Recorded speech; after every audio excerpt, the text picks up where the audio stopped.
तो दोस्तों नमस्कार, मैं हूं अनिल और रेसलिंग सुपर धमाल में आपका स्वागत है। तो दोस्तों समरस्लैम 2025 का इवेंट अब 3 और 4 अगस्त को भारत में देखने को मिलने वाला है, यानी कि 2 और 3 अगस्त को आप देखने वाले हैं WWE का दूसरा सबसे बड़ा मेगा इवेंट। तो ये है पहले दिन का मैच कार्ड। आपके सामने टोटल 12 मुकाबले होंगे। पहले मुकाबले का जो मेन इवेंट है वो होगा CM पंक वर्सेस गुंथर के बीच, और दूसरा जो मेन इवेंट है दूसरे दिन का वो होगा जॉन सीना और कोडी रोड्स के बीच। तो 6 मुकाबले पहले दिन होंगे और 6 मुकाबले अगले दिन होंगे। तो समरस्लैम 2025 में दोस्तों बहुत सारी चीजें आपको देखने को मिलने वाली है। शॉकिंग रिटर्न्स होंगे, शॉकिंग रिजल्ट्स होंगे। क्या यहां पर जॉन सीना की बादशाहत खत्म होने वाली है? सब बातों पर हम बात करने वाले हैं आज की इस वीडियो में, इसलिए वीडियो के अंत तक बने रहें। और अगर आप चैनल पर नए हैं, सब्सक्राइब करने के बाद ऑल पर क्लिक करें, क्योंकि फ्री है और यहां आपको हर प्रकार की रेसलिंग जगत से जुड़ी हुई तमाम जानकारी मिलती है और मिलती रहेंगी। इसलिए वीडियो को लाइक करें, शेयर करें, सब्सक्राइब करने के बाद ऑल पर क्लिक जरूर करें। तो समरस्लैम 2025 का इवेंट WWE के इतिहास का दूसरा सबसे बड़ा इवेंट है और लोग जो है इसे देखने के लिए बहुत ज्यादा एक्साइटेड होते हैं। तो बात हम सबसे पहले करेंगे सेथ रॉलिंस की इंजरी का। दोस्तों आपको पता है कि सेथ रॉलिंस जो है इंजर्ड हो गए थे और उनकी इंजरी के बारे में ऐसा कहा जा रहा है कि वो अगले साल तक रिटर्न करेंगे। लेकिन मुझे ऐसा लगता है WWE इस चीज को बार बार बता रही है, जिसका मतलब मुझे ऐसा लगता है कि प्लान में कुछ ना कुछ चेंज हो सकता है। एक मुकाबला होगा रोमन रेंस की टीम का, रोमन रेंस और Jey Uso versus Bron Breakker और ब्रॉन्सन रीड के बीच। समरस्लैम की नाइट 1 में ये मुकाबला होगा और ऐसी अफवाहें हैं, मुझे ऐसा लगता है कि सेथ रॉलिंस वहां पर अपीयर हो सकते हैं। तो दोस्तों क्या आपको लगता है सेथ रॉलिंस समरस्लैम में वापसी करेंगे या फिर जो उनकी इंजरी को बताया जा रहा है कि वैसा ही होगा, क्या वो अगले साल आएंगे? लेकिन मुझे ऐसा लगता है कि रोमन रेंस पर अटैक वो जरूर करेंगे, क्योंकि रोमन रेंस और जे ऊसो की हालांकि जीत बताई जा रही है। अगर इस मैच में किसी का दखल नहीं होता है, कोई इंटरफेरेंस नहीं करता है, तो आराम से OTC रोमन रेंस की टीम यहां पर जीतने वाली है। लेकिन अगर दखल होता है, दखल अंदाजी होती है, तो उस दखल अंदाजी के चलते रोमन रेंस को हार का सामना करना पड़ सकता है। और मुझे ऐसा लगता है कि ऐसा भी हो सकता है कि रोमन रेंस और जे ऊसो मैच जीत जाएं और मैच खत्म होने के बाद सेथ रॉलिंस रिटर्न करें WWE में, समरस्लैम में आए और जो उनका फिनिशिंग मूव है वो रोमन रेंस पर हिट करें और उसके बाद जो है रोमन रेंस जो है धराशायी हो जाए। और यहां से मुझे लगता है एक नींव आ सकती है इस मुकाबले की। तो ये मुझे लगता है ये हो सकता है, क्योंकि बैटिंग ओवर्स के हिसाब से रोमन रेंस और जे ऊसो की जीत यहां पर बताई जा रही है, यानी कि ब्रॉन ब्रेकर और ब्रॉन्सन रीड की हार होना तय है। लेकिन उस मैच के खत्म होने के बाद मुझे लगता है कि सेथ रॉलिंस आएंगे, कर्व स्टंप जो उनका फिनिशिंग मूव है वो देंगे और वापसी करेंगे। और मुझे ऐसा लगता है कि ये चीजें होने की संभावना सबसे ज्यादा जरूरी यहां पर लग रही है। तो क्या सेथ रॉलिंस आएंगे? सबसे बड़ा सवाल। अब हम बढ़ेंगे अपनी अगली खबर की ओर, जो जुड़ी है the beast incarnate Brock Lesnar से। तो दोस्तों आपको बता दें कि ब्रॉक लेसनर इस समय WWE से दूर हैं और तकरीबन 2 साल उनको होने वाले हैं WWE से बाहर हुए। आपको बता दें कि समरस्लैम 2023 में ही उनका आखिरी मुकाबला हुआ था कोडी रोड्स के सामने, जहां पर कोडी रोड्स से उनको हार का सामना करना पड़ा था और तब से लेकर के अब तक WWE टीवी पर वो नजर नहीं आए हैं। तो ऐसे में समरस्लैम 2025 के मेगा इवेंट में उनकी वापसी हो सकती है। इसके बहुत सारे कारण हैं, तो आइए एक एक करके उन सभी कारणों के बारे में हम बात करते हैं। सबसे पहला कारण यह है दोस्तों, समरस्लैम 2025 2 साल पूरे हो जाएंगे और समरस्लैम में ही वो वापस जो है बाहर हुए थे कोडी रोड्स से हारने के बाद। और एक मुझे लगता है कि अनेक कारण है, लेकिन मुझे लगता है कि ब्रॉक लेसनर जो ऐसा करिश्मा है, ऐसा उनका फिजिक है, ऐसे वो ताकतवर रेसलर हैं जिसके चलते WWE ने सालों साल राज किया है दुनिया पर। तो मुझे लगता है कि एक मेन चीज ये हो सकती है, और जब तक ब्रॉक लेसनर ऑफिशियल तौर पर रिटायर नहीं हुए हैं, उनकी वापसी कभी भी संभव हो सकती है। तो क्यों ना समरस्लैम में ही सही। तो मुझे लगता है दोस्तों ये एक बहुत ही बड़ी हाइप होगी, और अगर ब्रॉक लेसनर का रिटर्न होता है तो ये सबसे बड़ा रिटर्न होगा WWE इतिहास का, और मुझे लगता है कि समरस्लैम का भी। क्योंकि अगर रॉक आते हैं तो वो हमें एलिमिनेशन चेंबर में देखने को मिले थे,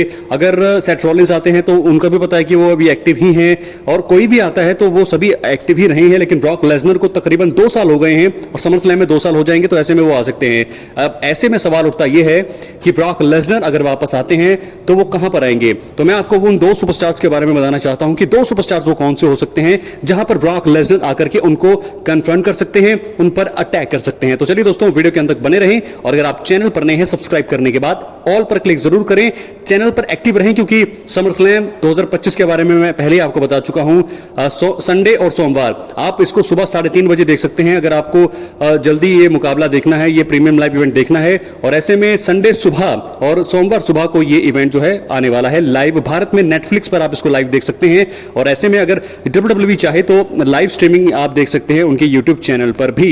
तो दोस्तों बात करेंगे सबसे पहले किस सुपरस्टार के सामने वो आना चाहते हैं। गुंथर, जी हाँ दोस्तों, आपको बता दें कि गुंथर इस समय वर्ल्ड हैवीवेट चैंपियन है और गुंथर और ब्रॉक लेसनर के बीच एक मुकाबला टीज किया था जब रॉयल रंबल में ये आमने सामने आए थे। उस समय इंटरकॉन्टिनेंटल चैंपियन थे गुंथर और आज भी वो वर्ल्ड हैवीवेट चैंपियन है और जब से डब्ल्यूडब्ल्यूई में वो आए हैं तब से एज अ चैंपियन ही वो काम कर रही हैं। तो डोमिनेट किया है डब्ल्यूडब्ल्यूई को गुंथर ने और डब्ल्यूडब्ल्यूई भी उन्हें पुश कर रही है। तो ऐसे में ब्रॉक लेसनर वर्सेस गुंथर ये एक ड्रीम मुकाबला हो सकता है।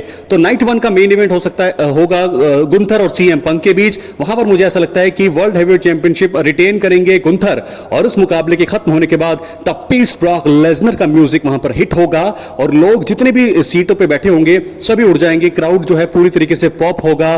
जो पूरा फुल मेट लाइफ स्टेडियम है सारे जो हैं खड़े हो जाएंगे अपनी जगह पर। बहुत ज्यादा लोग खुश हो जाएंगे क्योंकि एक तो रोमन रेंस के बारे में लोगों को पता है कि हाइप है रोमन रेंस की और ब्रॉक लेसनर भी एक ऐसा नाम है जो लोग बहुत ज्यादा उनको पसंद करते हैं, उनकी एंट्री, उनकी फिजिक, उनकी तेजी। तो ब्रॉक लेसनर का म्यूजिक बजता है तो लोग सभी खुश हो जाएंगे क्योंकि बहुत सारे फैंस हैं ब्रॉक लेसनर के दुनिया भर में। तो गुंथर के सामने वो आ सकते हैं। गुंथर को वो F5 जो उनका फिनिशिंग मूव है वो दे सकते हैं और एक मुकाबले के जो है नींव रख सकते हैं। तो गुंथर वर्सेस ब्रॉक लेसनर एक मुकाबला मुझे लगता है ये होने वाला है आगे आने वाले समय में। रेसलमेनिया 42 में अगर ये मुकाबला हो जाए तो बहुत ही बढ़िया यहां पर बात होने वाली है। तो ब्रॉक लेसनर वर्सेस गुंथर, मुझे लगता है कि ब्रॉक लेसनर के सामने गुंथर अगर होंगे तो बहुत ही तगड़ा यहां पर मुकाबला हो सकता है। और बात करेंगे अगर हम दूसरे सुपरस्टार की तो जॉन सीना एक ऐसे नाम है जिनके सामने वो आ सकते हैं। Brock Lesnar versus John Cena एक तगड़ा मुकाबला हो सकता है। आपको बताऊं इसका कारण क्या है। तो दोस्तों आपको बता दें कि जॉन सीना का ये फेयरवेल टूर है 2025 उनका आखिरी साल है और आखिरी साल के महीने में मुझे लगता है कि जॉन सीना और ब्रॉक लेसनर एक ऐसा ड्रीम मुकाबला है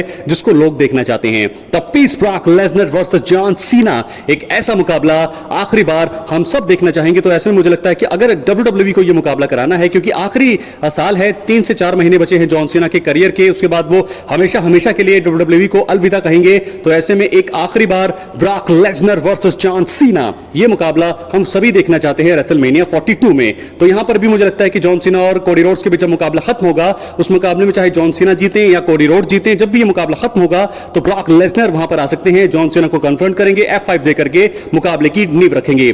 तो यहां पर मैंने आपको बता दिया है दोस्तों, बहुत सारी इंफॉर्मेशन आपको यहां पर दी है। कैसे लगी वीडियो अपनी राय कमेंट बॉक्स में जरूर दें। तो मैंने बात करी नाइट 1 के जो मैच हैं, 6 मैच नाइट 1 में, 6 मैच नाइट 2 में, सीएम पंक गुंथर नाइट 1 का main event, John Cena versus Cody Rhodes night 2 का मेन इवेंट और ब्रॉक लेसनर की वापसी के बहुत सारे कारण मैंने आपको बता दिए हैं। 2 सुपरस्टार्स के सामने वो आ सकते हैं, एक है गुंथर और दूसरे हैं जॉन सीना। तो दोस्तों ये थी आज की ये वीडियो।